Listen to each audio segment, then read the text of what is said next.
நிறைய நண்பர்களுக்கு இப்பத்த காலத்துல இங்கிலீஷ் தெரிகிறது குறைவா இருக்கும். இங்கிலீஷ் படிக்கணும்னு நிறைய ஆர்வம் இருக்கு நண்பர்களே. அது இல்லைன்னு சொல்றது. புக்ஸ்ல படிக்கிறதுக்கு விருப்பம் இருக்காது. இப்ப ஆண்ட்ராய்ட் ஃபோன்ல சும்மா வாட்ஸ்அப், வைபர், ஃபேஸ்புக்னு சும்மா நோண்டி கொண்டிருக்கிறோம். அதுலயே ஒரு ஆப்ஸ் மூலமா போய் படிச்சு கொள்றதுன்ற பற்றி தான் நான் சொல்ல போறேன் நண்பர்களே.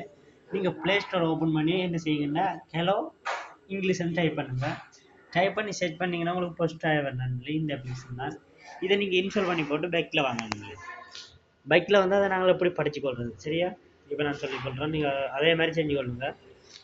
இதுல இங்கிலீஷ், தமிழ் இல்லைன்னு நீங்க எந்த மொழி வேணாலும் பார்த்துக்கொள்ளலாம் சரியா? எந்த மொழியில நீங்க படிக்கலாம் சரியா? இப்போ நீங்க ஃபர்ஸ்ட் அதை ஓப்பன் பண்ணுங்க. ஓப்பன் பண்ணீங்கன்னா கொஞ்சம் அப்படி லோடிங் ஆகணும்ல, அதுக்கு பிறகு உங்களுக்கு ஓப்பன் ஆகும் சரியா? இதுல நான் ஒன்று ரெண்டு விஷயத்தை சொல்லித்தரேன், நீங்க மற்றதை நீங்களே பாருங்க.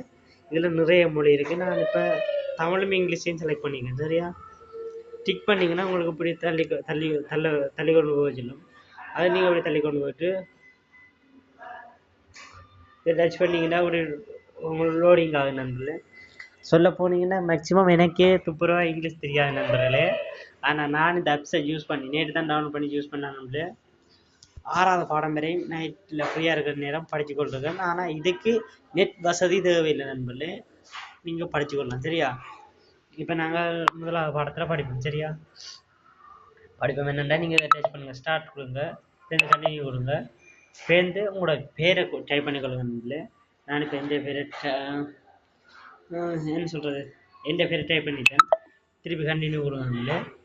திருப்பி கீழே கண்டினியூ கொண்டு வரும், அதை டச் பண்ணுங்கள். இப்போ இதில் 4 ஆப்ஷன் வரும் நண்பர்களே. மேலே பாருங்க தமிழில் உங்களுக்கு போட்டுருக்காங்க பாருங்க, என் பெயர் பிரேம்ஸ்ரீ. இங்கிலீஷில் இது எது செட் ஆகும்னு கேட்குது நண்பர்களே. 4 ஆப்ஷன் வந்துருக்கீங்க. இப்போ நீங்கள் என்ன சொல்கிறது, சில நண்பர்களுக்கு இங்கிலீஷ் துப்புரவாக தெரியாது. இப்போ நீங்கள் என்ன சொல்கிறது, நீங்கள் சரியான பதிலாக கொடுத்தீங்கன்னா உங்களுக்கு இந்த என்ன சொல்கிறது, இந்த க்ரீன் கலரில் மேலே உங்களுக்கு இந்த பாயிண்ட்ஸ் வரும் நண்பர்களே. நீங்கள் அதை பிள்ளையாக டச் பண்ணிங்கன்னா உங்களுக்கு வராது சரியா? இப்போ நான் ஃபர்ஸ்ட் பிள்ளையானதாக கொடுக்குறேன் பாரு சரியா?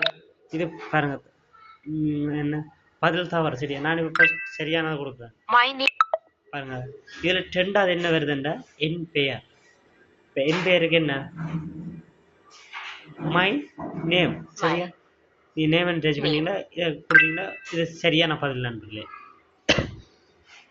அடுத்த டச் பண்ணீங்கன்னா பாருங்க சரியான பதில். இப்படி நண்பர்களே நீங்கள் சரியானதை டிக் பண்ணீங்கன்னா உங்களுக்கு அதே சொல்லும். இதில் பாருங்க, இதுலேயே 4 ஆப்ஷன் தெரியணும். அதில் நீங்கள் பாருங்க, நான் பிரேம்ஸ்ரீ, அதே மாதிரி பாருங்க ஐ எம் பிரேம்ஸ்ரீ, அதே மாதிரி நண்பர்களே. இப்படி இதில் நிறைய விஷயம் வரும். நான் ஒன்றண்டையும் சொல்லி காட்டல, அது நீங்களே பார்த்து புரிஞ்சு கொள்ளுங்க. இப்போ நான் அடுத்தது சொல்கிறேன் பாருங்க, நான் பிரேம்ஸ்ரீ பாருங்க, ஐ எம் பிரேம்ஸ்ரீ. இது சரியான ஆன்சர் நண்பர்களே. இப்படித்தான் நண்பர்களே நிறைய தகவல் வரும். நீங்கள் அதே மாதிரி இதை பார்த்து படிச்சு கொள்ளலாம் நண்பர்களே. ரொம்ப சூப்பராக இருக்கும். கண்டிப்பாக எல்லாருக்கும் பிடித்த தகவலாக இருக்கும். இதில் பாருங்க, இது விட தவறான, இதுவும் தவறு சரியா? சரி, இப்படி நாங்கள் கொடுத்து இப்போ பாருங்க நண்பர்களே, இதில் 4 ஆப்ஷன் தருவாங்க. இதில் நாங்கள் 3வது சரியான ஆன்சர், அதை நீங்கள் டச் பண்ணுங்க. டச் பண்ணீங்கன்னா பாருங்க, இப்படி நண்பர்களே இப்படி நிறைய விஷயம் இருக்குது. நான் சொல்லி கொண்டு போனால் வீடியோ லென்த் ஆயிரும். இந்த வீடியோ உங்களுக்கு பிடிச்சிருந்தா லைக் பண்ணுங்க, ஷேர் பண்ணுங்க நண்பர்களே. இதை விட ஒரு நல்ல தகவலுடன் உங்களை மீண்டும் சந்திக்கும் வரை உங்களிடமிருந்து விடைபெற்று செல்லும் இது உங்கள் தமிழ் பசங்க மச்சி. வணக்கம் நண்பர்களே.